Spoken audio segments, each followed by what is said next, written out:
Kumaha ieu teh Bapak anggota dewan yang terhormat teh, tong sok nyanyanak agama lah, jeung deui abdi mah asa teu merasa terwakili ku Bapak. Saya ingat dahulu pimpinan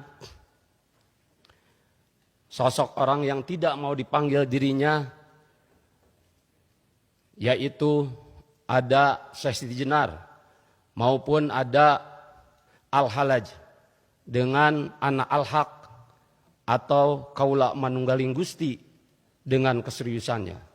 Maka pada hari ini di tengah kelakarnya kita bisa lihat bahwa kemarin Pak Gubernur tidak mau dipanggil gubernur, ingin dipanggil raja ketika ada kelakar, tidak ingin mengobrolkan anggaran bersama teman-teman di DPRD.